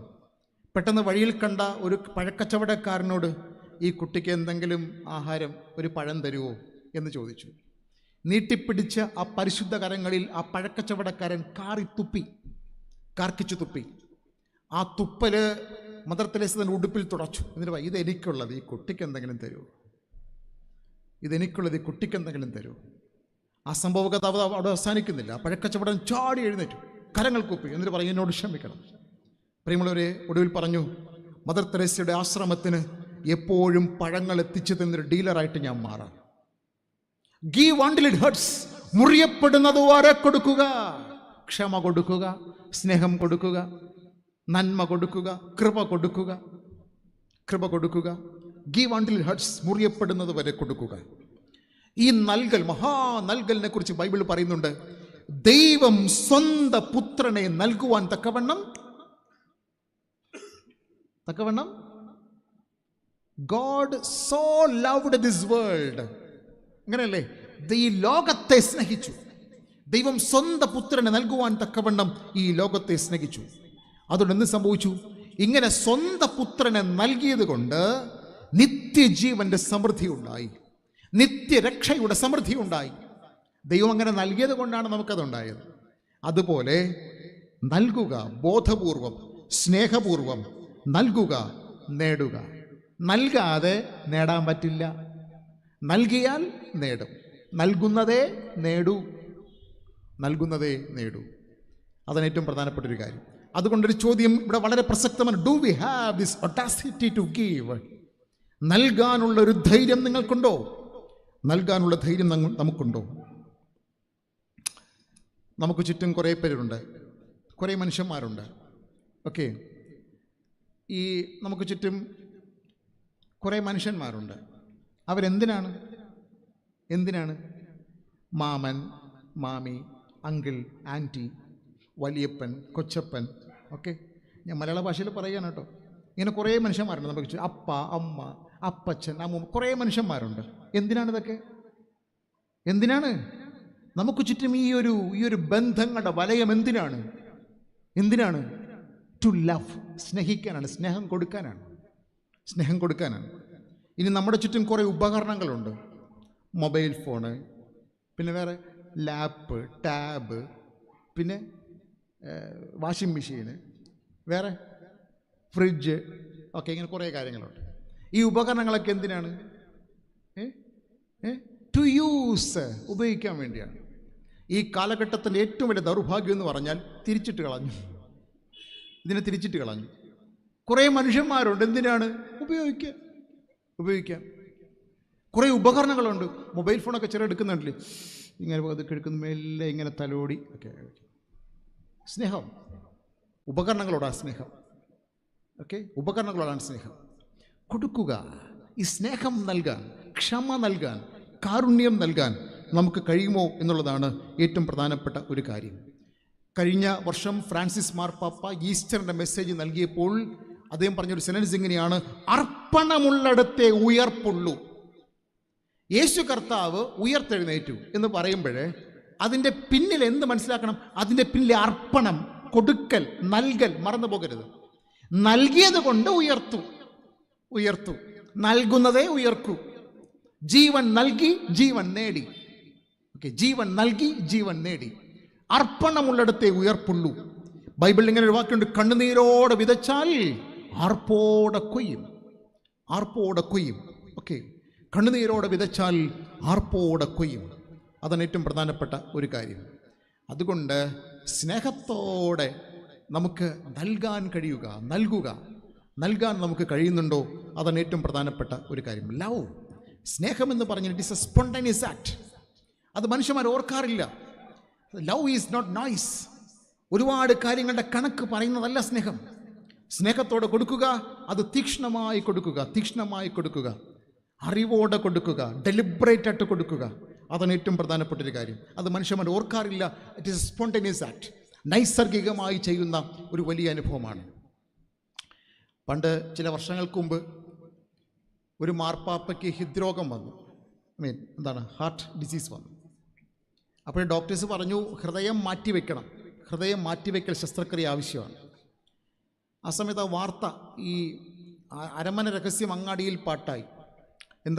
മാർപ്പാപ്പയ്ക്ക് ഹൃദയരോഗമുണ്ട്, ഹൃദയം മാറ്റിവെക്കൽ ശസ്ത്രക്രിയ ആവശ്യമാണ്. അപ്പോൾ ഈ കേട്ട മാർപ്പാപ്പയുടെ ആരാധകരെല്ലാവരും വന്ന് അദ്ദേഹത്തിൻ്റെ അരമയുടെ ഫ്രണ്ടിൽ ഇങ്ങനെ തമ്പടിച്ചുകൂടി. ആയിരക്കണക്കിന് ആൾക്കാരുണ്ട്. അവർ പറഞ്ഞു, മാർപ്പാപ്പ നീണാൾ വാഴട്ടെ, മാർപ്പാപ്പയ്ക്ക് പകരം എൻ്റെ ഹൃദയം ഞാൻ കൊടുക്കാം. എല്ലാവരും പറഞ്ഞു. അവസാനം ഭയങ്കര ബഹളമായി. എൻ്റെ ഹൃദയം ഞാൻ കൊടുക്കാം, മാർപ്പാപ്പയ്ക്ക് എൻ്റെ ഹൃദയം ഞാൻ കൊടുക്കാം എന്നായി എല്ലാവരും പറഞ്ഞു. കർദിനാൾ വന്നിങ്ങനെ മട്ടിപ്പാവിൽ നോക്കിയപ്പോൾ ആയിരക്കണക്കിന് ആൾക്കാർ തമ്പടിച്ച് കിടക്കുന്നു. ഈ ആയിരക്കണക്കിന് ആൾക്കാരും ഉറക്കെ പറയുകയാണ്, മാർപ്പാപ്പയ്ക്ക് എൻ്റെ ഹൃദയം ഞാൻ കൊടുക്കാം. കർദിനാൾ പറഞ്ഞു, എല്ലാവരും കൂടെ തരണ്ട, ഒരാൾ തന്നാൽ മതി.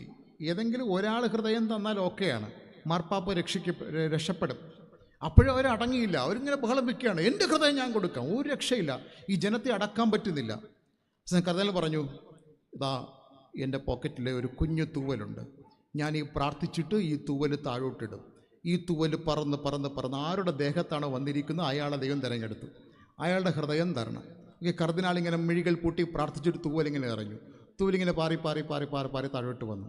പക്ഷെ കുറച്ച് കഴിഞ്ഞിട്ട് കർദിനാൾ നോക്കിയപ്പോൾ ഈ തൂവൽ ആരുടെയും ദേഹത്ത് വന്നിരിക്കുന്നില്ല. അതിന് പകരം തൂവലിങ്ങനെ പാറി നടക്കുകയാണ്. കാരണം എന്താ പറയുക, ഈ തൂവലിങ്ങനെ താഴോട്ട് മുകളോട്ട് ഊതി കൊടുക്കും, മുകളോട്ട് ഊതി കൊടുക്കും. എന്നിട്ട് വിളിച്ച് പറയും, എൻ്റെ ഹൃദയം ഞാൻ തരാം, എൻ്റെ ഹൃദയം ഞാൻ തരാം, എൻ്റെ ഹൃദയം ഞാൻ തരാം, എൻ്റെ ഹൃദയം ഞാൻ തരാം. ലവ് എന്ന് പറയുക സ്നേഹം, ഇറ്റ്സ് നോട്ട് എ നോയ്സ്. സ്നേഹം ഇങ്ങനെ പരക്കി പറഞ്ഞ നോയ്സ് അല്ല. നൽകാൻ പറ്റുമോന്ന്, അതാണ് ചോദ്യം. കൊടുക്കാൻ പറ്റുമോ, കൊടുക്കാൻ നിനക്ക് പറ്റുമോ, അതാണ് പ്രധാനപ്പെട്ട ഒരു ചോദ്യം. അവിടെയാണ് നിന്റെ സ്നേഹത്തിൻ്റെ അളവുകോൽ, അവിടെയാണ് സ്നേഹത്തിൻ്റെ അളവുകോൽ. കൊടുക്കാൻ പറ്റുമോ, കൊടുക്കാൻ പറ്റുമോ. Do we have this audacity to give? കൊടുക്കാൻ ധൈര്യമുണ്ടോ? അതാണ് ക്രോസ് എക്സ്പീരിയൻസ്. നോക്കണേ, ബൈബിളിൽ എത്ര അനുഭവമുണ്ട്. ഈ കുരിശ് തന്നെ ഉണ്ടാകുന്നത് എങ്ങനെയാണ്? കുരിശ് ഇങ്ങനെ ഒരു മനുഷ്യൻ ഇങ്ങനെ നിൽക്കുമ്പോഴാണ് ക്രോസ് ഉണ്ടാകുന്നത്. അതെങ്ങനെയാണ് സംഭവിക്കുന്നത്? ഇതാ എടുത്തോ, ഇതാ നോക്കണേ, ഇതാ എടുത്തോ, അതാണ് കുരിശ്. ഒരു മനുഷ്യൻ ഇങ്ങനെ ദൈവസന്നിധി പറയാണ്, ഇതാ ഞാൻ, ഇതാ ഞാൻ, ഇതാ എടുത്തോ, ഇതാ എടുത്തോ. ഇതാരൊക്കെയാണ് ബൈബിളിൽ പറഞ്ഞിട്ടുള്ളത്? ഇത്രയും മനുഷ്യന്മാരിങ്ങനെ പറഞ്ഞിട്ടുണ്ട്. ഉദാഹരണം, ഒരു 14-15 വയസ്സുള്ളൊരു പെൺകുട്ടി അടുക്കളയിൽ ജോലി ചെയ്തുകൊണ്ടിരിക്കുന്നു. ആ സമയത്ത് ഒരു ദൈവദൂതൻ വന്ന് പ്രത്യക്ഷപ്പെട്ട് പറഞ്ഞു, നീ ദൈവപുത്രന് കളമൊരുക്കണം, നിന്റെ ഉദരം എനിക്ക് വേണം. ഞാൻ പുരുഷനെ അറിഞ്ഞിട്ടില്ല, പിന്നെ എങ്ങനെ? അത്യുന്നതന ശക്തി നിന്റെ മേൽ വരും, ദൈവപുത്രന് പിറവി കൊടുക്കാൻ നീ തയ്യാറാണ്. ആ 8 ബോട്ടും തിരിയാത്ത പെണ്ണ് പറഞ്ഞു, ഇതാ എടുത്ത, ഇതാ, ഇതാ ഞാൻ. ഇതിൻ്റെ പേരാണെന്ത്? ക്രോസ്. കൊടുക്കാൻ ധൈര്യമുണ്ട്. ഒരു പള്ളിയിൽ കുറേ മനുഷ്യന്മാർ നിൽക്കുന്നു. ഇത് ഭയങ്കര കേമമായൊരു ക്വയർ. അവർ പരിശുദ്ധൻ പരിശുദ്ധൻ പരിശുദ്ധൻ നീ, 10,000 അതിശ്രേഷ്ഠൻ നീ എന്നൊക്കെ ഇങ്ങനെ പാടിക്കൊണ്ടിരിക്കുകയാണ്. ആൾക്കാരെല്ലാം ആരാധനയ്ക്ക് വന്ന് കൂടിയുന്നുണ്ട്. പക്ഷെ ആരാധനയ്ക്ക് വന്ന ഒരാൾക്ക് എന്തോ ഒരു അസ്വസ്ഥത. ഒരാൾക്ക്, ആയിരക്കണക്കിന് ആൾക്കാർ ആരാധിക്കാറുണ്ട്, പക്ഷെ അതിൽ ഒരാൾക്ക് സംതിങ് സ്പെഷ്യൽ, എന്തോ ഒരു സ്പാർക്ക് ഉള്ളിൽ. അയാളുടെ ഉള്ളിലൊരു ശബ്ദം കേൾക്കുന്നു, ആരാണ് എനിക്ക് വേണ്ടി പോവുക, ആരാണ് എനിക്ക് വേണ്ടി പോവുക. ഉടനെ ആ മനുഷ്യൻ പറഞ്ഞു, അടിയനിതാ, അടിയനയക്കണേ.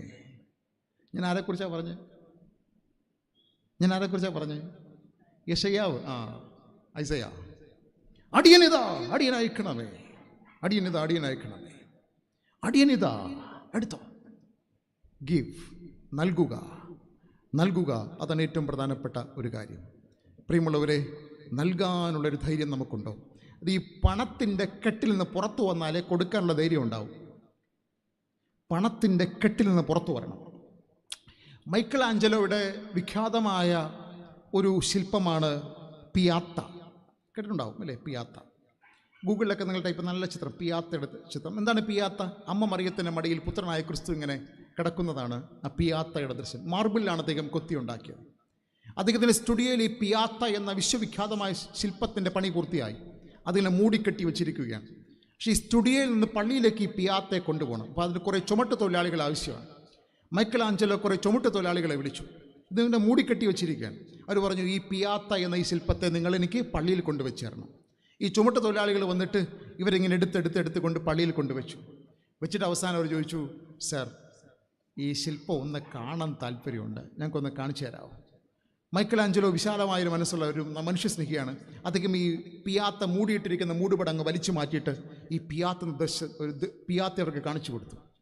ആ ശില്പത്തിൻ്റെ ദൃശ്യ ചാരുത കണ്ട്, അതിൻ്റെ ഭംഗി കണ്ട് ഇങ്ങനെ സ്തബ്ധരായി ഈ ചുമട്ട് തൊഴിലാളികൾ നിന്നു. കുറേ നേരം നിന്ന് ധ്യാനിച്ചിട്ട് അവരിങ്ങനെ മടങ്ങിപ്പോവുകയാണ്. മൈക്കിൾ ആഞ്ചലോ വിളിച്ചു, നിങ്ങൾക്ക് കൂലി തന്നില്ല, നിങ്ങൾക്ക് കൂലി തന്നില്ല, കൂലി വാങ്ങിച്ചിട്ട് പൊയ്ക്കോളൂ. അവർ പറഞ്ഞു, ഞങ്ങൾക്ക് കിട്ടേണ്ട കൂലിയൊക്കെ കിട്ടിക്കഴിഞ്ഞു. ഈ ദൃശ്യം, ഈ പിയാത്ത് എന്ന ശില്പം കണ്ടത് തന്നെ ഏറ്റവും വലിയ കൂലിയാണ്. കണ്ടു, ഞങ്ങൾക്ക് കിട്ടേണ്ട കൂലിയെല്ലാം കിട്ടിക്കഴിഞ്ഞു. പ്രിയമുള്ളവർ, ലോകത്തിൻ്റെ കണ്ണിൽ ലാഭമല്ലാത്ത ചില കാര്യങ്ങളിൽ ഏർപ്പെടുന്നവർ കുറേ മനുഷ്യന്മാരേ ഉള്ളൂ. അങ്ങനെയൊക്കെ ലോകത്തിൻ്റെ കണ്ണിൽ ലാഭകരമല്ലാത്ത കുറേ കാര്യങ്ങളിൽ ഏർപ്പെടുന്നവർ, എന്ത് ചെയ്താലും ലാഭമുണ്ടോ നഷ്ടമുണ്ടോ, അതിനപ്പുറം പണത്തിന് നൽകാൻ കഴിയാത്ത ഒരുപാട് കാര്യങ്ങൾ ജീവിതത്തിലുണ്ട് എന്ന് വിശ്വസിക്കുന്നവരുടെ എത്ര പേരുണ്ട്? പണത്തിന് നൽകാൻ കഴിയാത്ത ഒരുപാട് കാര്യങ്ങൾ നമ്മുടെ ജീവിതത്തിലുണ്ട് എന്ന് വിശ്വസിക്കുന്നവരുടെ എത്ര പേരുണ്ട്? അങ്ങനെയാണെങ്കിൽ എനിക്കൊരു ചോദ്യമുണ്ട്.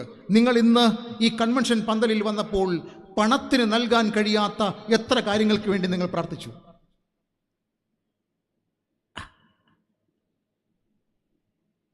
പണത്തിന് നൽകാൻ കഴിയാത്ത എത്ര കാര്യങ്ങൾക്ക് വേണ്ടി നമ്മൾ ഇന്നിവിടെ വന്ന് പ്രാർത്ഥിച്ചു?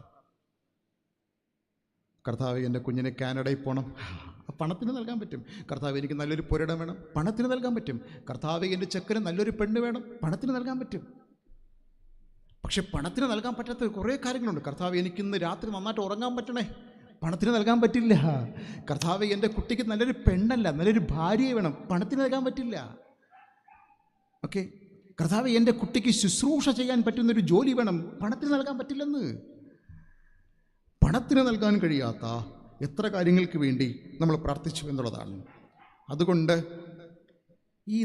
നമ്മൾ ഈ പണം ഉപേക്ഷിച്ച്, അല്ലേ, ഇവിടെ നഷ്ടപ്പെടുന്നു എന്ന് തോന്നുന്നതെല്ലാം നിത്യജീവനം ശേഖരിക്കപ്പെടുമെന്നാണ് കർത്താവ് പറഞ്ഞത്.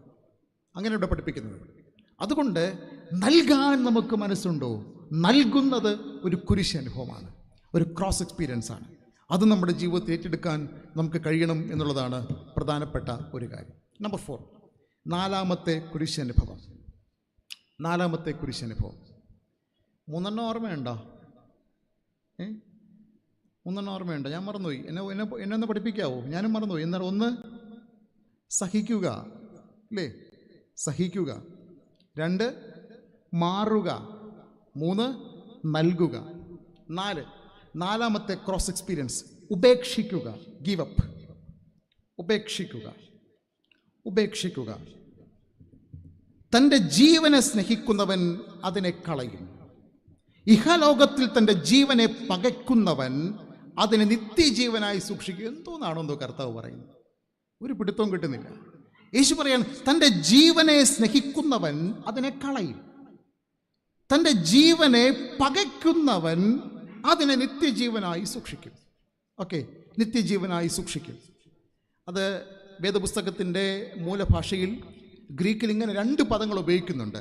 ഒന്ന് സൈക്കെ, നമുക്ക് ട്രാൻസ്ലിട്രേറ്റ് ചെയ്താൽ PSYCHE, സൈക്കെ. തൻ്റെ ജീവനെ സ്നേഹിക്കുന്ന, നമ്മുടെ ജീവൻ അവിടെ ഉപയോഗിച്ചിരിക്കുന്ന പദം സൈക്കെ. സൈക്കെ എന്ന് പറഞ്ഞാൽ it refers to physical life.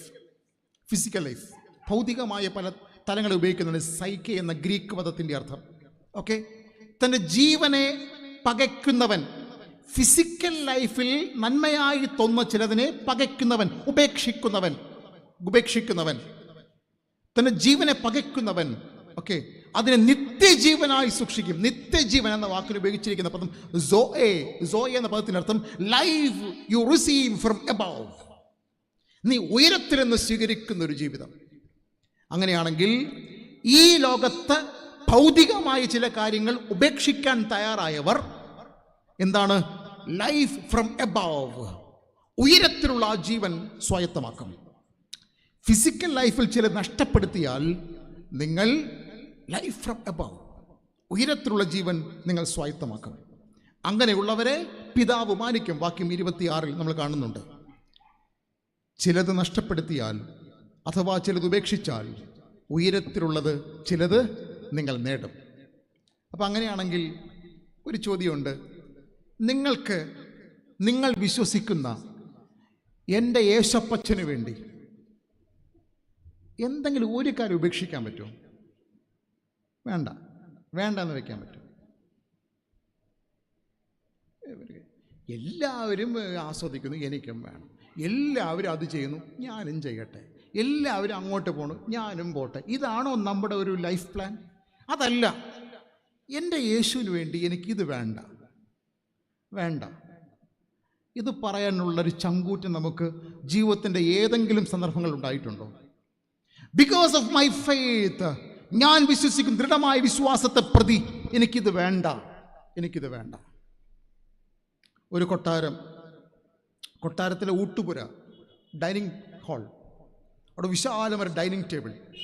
ആ ഡൈനിങ് ടേബിളിൽ മധുരമുണ്ട്, ഓക്കെ, മദ്യമുണ്ട്, പിന്നെ മാംസമുണ്ട്. എന്ന് പറഞ്ഞാൽ ഐസ്ക്രീമുണ്ട്, നോൺ വെജ് ഉണ്ട്, പിന്നെ ഇച്ചിരി ഡ്രിങ്ക്സും ഉണ്ട്, ഹോട്ടാണ്.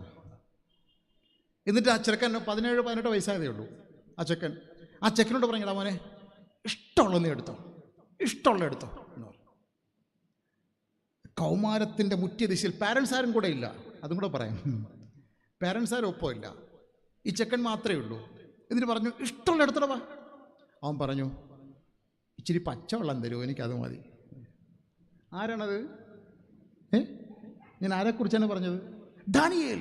ഡാനിയേൽ ഡാനിയേൽ പറഞ്ഞു അയ്യോ എനിക്കിത് വേണ്ട, എനിക്ക് പച്ചവെള്ളം തന്നാൽ ഞാൻ കുടിച്ചുകൊണ്ട് കിടന്നോളാം.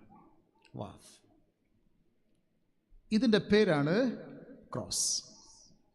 ഉപേക്ഷിക്കുന്നതിൻ്റെ പേരാണ് കുരിശനം. അപ്പം നമുക്ക് ഈ ദൈവത്തിന് വേണ്ടി എന്തുപേക്ഷിക്കാൻ പറ്റി? നമുക്കതിനുള്ള ധൈര്യം ഉണ്ടാ എന്തെങ്കിലും വേണ്ട എന്ന് വെക്കാൻ? ബിക്കോസ് ഓഫ് മൈ ഫെയ്ത്ത്, വിശ്വാസത്തെ പ്രതി, ഞാൻ വിശ്വസിക്കുന്ന എൻ്റെ കർത്താവിനെ പ്രതി, ഞാൻ പ്രതീക്ഷിക്കുന്ന ദൈവരാജ്യത്തെ പ്രതി എനിക്ക് വേണ്ട. മോസസ് 40-ാമത്തെ വയസ്സിൽ കൊട്ടാരം വിട്ടിറങ്ങിയ ആളാണ്. 40-ാമത്തെ വയസ്സിൽ. ഓക്കെ, അതിനൊരു സാഹചര്യമുണ്ട്. അദ്ദേഹം കൊട്ടാരത്തിന് മട്ടുപ്പാവിൽ നിന്ന് താഴോട്ട് നോക്കുന്നു. താഴ്വാരങ്ങൾ കുറേ കുടിലുകൾ കാണുന്നു. അവിടെ കുറേ അസ്ഥിപഞ്ജരങ്ങൾ, കുറേ മനുഷ്യക്കോലങ്ങൾ ഇങ്ങനെ നടക്കുന്നു.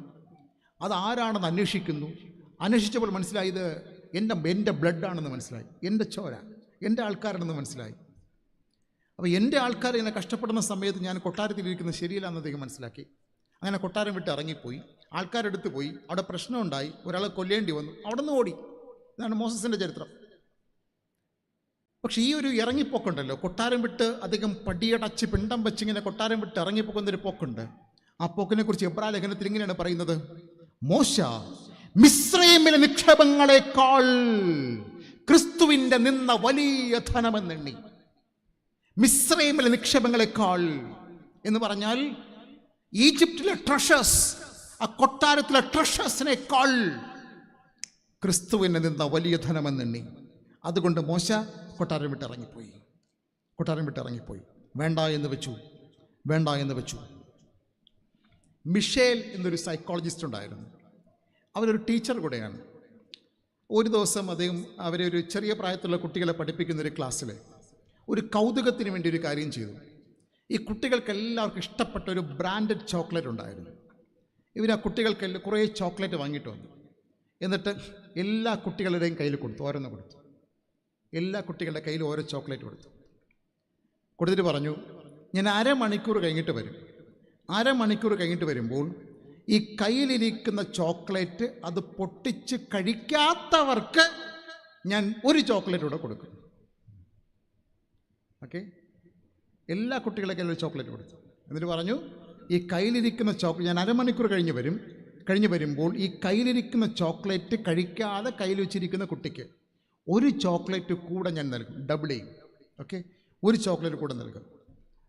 ടീച്ചർ പോയി അരമണിക്കൂർ കഴിഞ്ഞ് തിരിച്ചു വന്നപ്പോൾ കയ്യിൽ ചോക്ലേറ്റും പിടിച്ചുകൊണ്ടിരുന്നത് 44 കുട്ടികളുടെ ആ ക്ലാസ്സിൽ 3 കുട്ടികളാണ്. ബാക്കി 41 പേരും കൊതി സഹിക്കാൻ പറ്റാതെ ചോക്ലേറ്റ് പൊട്ടിച്ച് കഴിച്ചു. ഓക്കെ, 3 കുട്ടികൾ മാത്രമേ ചോക്ലേറ്റ് പിടിച്ചുകൊണ്ടിരിക്കുകയാണ്. ആ കുട്ടികൾ ടീച്ചർ ഒന്നുകൂടെ കൊടുത്തു. കഥ അവിടെ അവസാനിച്ചില്ല. ടീച്ചറിന് അത് വലിയ കൗതുകം തോന്നി. ടീച്ചർ ഈ 3 കുട്ടികളെ ഫോളോ ചെയ്തു. ഓക്കെ, അവരുടെ ഭാവിയിലേക്ക്, അവരുടെ ജീവിതത്തിൽ ഇങ്ങനെ ഫോളോ ചെയ്തു. ഒടുവിൽ 40 വർഷത്തെ പഠനത്തിന് ശേഷം ആ ടീച്ചർ ഒരു പുസ്തകം എഴുതി.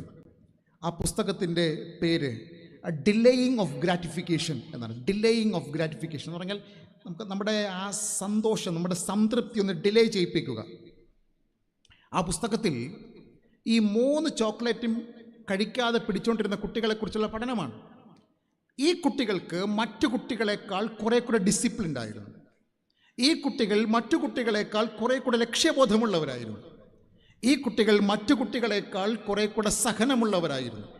ഓക്കെ, ഈ കുട്ടികൾ മറ്റു കുട്ടികളെക്കാൾ കുറേ കൂടെ ജീവിതത്തിൽ അച്ചീവ്മെൻ്റ് ഉണ്ടാക്കി. ഇതാണ് ആ കൺക്ലൂഷൻ. അതിന് കാരണമായി അവർ പറയുന്നൊരു കാര്യം ഡിലേയിങ് ഓഫ് ഗ്രാറ്റിഫിക്കേഷൻ എന്ന് പറഞ്ഞാൽ വരാനിരിക്കുന്ന സന്തോഷങ്ങൾക്ക് വേണ്ടി ഇപ്പോൾ ചിലത് ഉപേക്ഷിക്കാൻ തയ്യാറാകുന്നവർ, ചില ദൈർഘ്യമുള്ള കാത്തിരിപ്പുകൾ സ്വയം ഏറ്റെടുക്കാൻ തയ്യാറാകുന്നവർ. ഞാൻ ആത്മാവിൽ പറയട്ടെ, വരാനിരിക്കുന്ന നിത്യജീവൻ എന്ന മഹാസന്തോഷത്തിന് വേണ്ടി ഇപ്പോൾ ചില കാര്യങ്ങൾ വേണ്ട എന്ന് വെക്കുന്നവർ, നമ്മുടെ കാത്തിരിപ്പുകൾ നീളുന്തോറും ഒരു സന്തോഷം സുനിശ്ചിതമായും ജീവിതത്തിൽ വരുമെന്ന് പറഞ്ഞ് പാപത്തിന്, ലോകത്തിന്, ശാപത്തിന്, തെറ്റിന്, തിന്മയ്ക്ക് വിധേയപ്പെടാതെ ജീവിക്കുന്നവർ, അവരുടെ കാത്തിരിപ്പുകൾ ദൈർഘ്യമുണ്ട്. എങ്കിലും അവർ ദൈവരാജ്യത്തിന് വേണ്ടി കാത്തിരിക്കുന്നവർ. പ്രിയമുള്ളവരെ, ദൈവരാജ്യം എന്ന ഇരട്ടി മധുരം നമുക്ക് കിട്ടും. അതിനുവേണ്ടി കുറേ കാര്യങ്ങളൊക്കെ വേണ്ട എന്ന് വെക്കാൻ നമ്മൾ തയ്യാറാണോ? അതാണ് ഏറ്റവും പ്രധാനപ്പെട്ട ഒരു കാര്യം. നമ്മുടെ ഈ നോമ്പ് കാലഘട്ടത്തിൽ എല്ലാവരും അല്ല കേട്ടോ, ചിലർക്ക് ഷുഗർ ഒക്കെ വരുമ്പോൾ നമുക്ക് പറ്റില്ല. എങ്കിലും ചിലരെങ്കിലും ഈ മാംസാദികളൊക്കെ ഉപേക്ഷിച്ച് നോമ്പ് ആചരിക്കുന്നവരുണ്ട്. ഇനി മറ്റു ചിലർ ഈ ജീവിതത്തിൽ നമ്മുടെ സ്പിരിച്വൽ ലൈഫിൽ ഇടയ്ക്കിടയ്ക്ക് ഉപവസിച്ച് പ്രാർത്ഥിക്കുന്നവരുണ്ട്. ഉപവാസം ചില കാര്യങ്ങൾ വേണ്ട എന്ന് വെക്കുന്നവർ. ഇതെന്താണ് ഈ വേണ്ട എന്ന് വെക്കുന്ന പറഞ്ഞാൽ എന്താണ്? നോസിയേറ്റിംഗ് എന്ന വാക്ക് കേട്ടിട്ടുണ്ടല്ലോ. നോസിയേറ്റിംഗ് എന്ന് പറഞ്ഞാൽ എന്താണ്? നോസിയേറ്റിംഗ് എൻ്റെ പ്രൊണൗൺസിയേഷൻ ശരിയാണ്? നോസിയേറ്റിംഗ് എന്ന് പറഞ്ഞാൽ ഓർക്കാൻ ഇല്ലേ? ഓർക്കാനാണ് ഈ നോസിയേറ്റിംഗ്. ഈ നോസിയേറ്റിംഗ് ആർക്കാണ് ഉണ്ടാകുന്നത്? നോസിയേറ്റിംഗ് ആദ്യം ഉണ്ടാകുന്ന ആർക്കാ? ഗർഭിണികൾക്ക്. യെസ്, ഗർഭിണികൾക്കാണ്. എന്നാൽ ഈ നോസിയേറ്റിംഗ് ഉള്ളിൽ ജീവൻ്റെ തുടിപ്പുണ്ടാകുമ്പോൾ, ഉള്ളിൽ ജീവൻ്റെ ഒരു തുടിപ്പുണ്ടാകുമ്പോൾ അന്ന് വരെ ഇഷ്ടപ്പെട്ട ചിലത് പിന്നെ ഇഷ്ടമല്ല. ഒരു സ്ത്രീക്കാണെങ്കിൽ മട്ടൻ ബിരിയാണി ഭയങ്കര ഇഷ്ടം. ഉള്ളിൽ ജീവൻ്റെ തുടിപ്പുണ്ടായപ്പോൾ മട്ടൻ ബിരിയാണി എന്ന് കേൾക്കുമ്പോഴേ അത് കേട്ടാൽ മതി, ആ വാക്ക് കേട്ടാൽ മതി. അതിന് ഓർക്കാനും വിമിട്ടം. ഈ ഉള്ളിൽ ജീവൻ്റെ തുടിപ്പുണ്ടാകുമ്പോൾ അന്നുവരെ രുചിയായി തോന്നിയത് രുചിയായി തോന്നുന്നില്ല.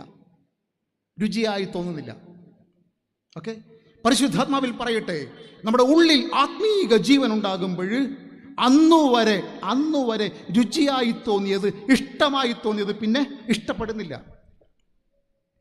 ഉള്ളിൽ പരിശുദ്ധാത്മാവിൻ്റെ ജീവൻ വരുമ്പോൾ അന്നുവരെ മദ്യം ആസ്വദിച്ച് മോന്തി കുടിച്ചവൻ അത് കേൾക്കുമ്പോൾ അറപ്പ് തോന്നുന്നു. ഓക്കെ, പോൺ വീഡിയോസ് കാണുന്നവർ, ആവേശത്തോടെ കാണുന്നവർ, അന്ന് വരെ ആവേശം തോന്നിയത് ഉള്ളിൽ ആത്മീക ജീവൻ ഉണ്ടാകുമ്പോൾ പിന്നെ അറപ്പായി തോന്നും, വെറുപ്പായി തോന്നും. ഓക്കെ, ചില പാപപ്രവർത്തനങ്ങളിലായിരിക്കുന്നവർ അന്ന് വരെ ആസ്വദിച്ചാണ് ഇത് ചെയ്തത്. ഉള്ളിൽ ആത്മീക ജീവൻ ഉണ്ടാകുമ്പോൾ വേണ്ട, നോസിയേറ്റിംഗ്, വിമിട്ടം തോന്നി. ഇതിനെയാണ് നമ്മൾ ലെൻറ്റ് എന്ന് പറയുന്നത്. ഇന്നലെ വരെ നിങ്ങൾ ആസ്വദിച്ച പല കാര്യങ്ങളും, ഇന്നലെ വരെ ആവേശത്തോടുകൂടി ആസ്വദിച്ച പല കാര്യങ്ങളും ഉള്ളിൽ ഉടലെടുത്ത് ആത്മീക ജീവൻ ഉണ്ടാകുമ്പോൾ അത് വേണ്ട എന്ന് വെക്കുന്നു. ഈ ശരീരം ആവശ്യപ്പെടുന്ന എല്ലാം കൊടുത്തുകൊണ്ടിരുന്നാൽ അത് തിന്മ താണ്ഡവമാടും. ശരീരത്തിൽ സഹിച്ചാൽ ജീവിതത്തിൽ ആത്മീക ജീവനുണ്ടാകും. അതുകൊണ്ട് നമുക്ക് ചില കാര്യങ്ങൾ മനഃപൂർവ്വമായി ഉപേക്ഷിക്കാനുള്ള ഒരു സന്നദ്ധതയും സമർപ്പണവും എനിക്കുണ്ടാകണം. ഉപേക്ഷിക്കുക, ഗീവ് അപ്പ്. ചില കാര്യങ്ങൾ ഉപേക്ഷിക്കുക, അതൊരു കുരിശനുഭവമാണ്. ഗോതമ്പ് മണി നിലത്ത് വീണ് ചാകുന്നില്ല എങ്കിൽ തന്നെയായിരിക്കും, ചത്തുവെങ്കിൽ വളരെ വിളവുണ്ടാകും. ഇതാണ് കർത്താവ് പറഞ്ഞു. ഈ ഒരു വാക്യത്തിൽ നിന്നുകൊണ്ട് 4 ക്രോസ് എക്സ്പീരിയൻസസ് ആണ് നമ്മൾ എന്നോടൊപ്പം ഒന്ന് പറയാവോ? 1, സഹിക്കുക. 2, മാറുക. 3, നൽകുക. 4, ഉപേക്ഷിക്കുക. ഈ 4 കുരിശനുഭവങ്ങൾ ഈ ലെൻറ്റൻ സീസണിൽ നമ്മുടെ ആത്മീക ജീവിതത്തെ ദീപ്തമാക്കുന്ന ഒന്നായി മാറട്ടെ. ആമേൻ. ഒരു വാക്ക് പ്രാർത്ഥിക്കാം.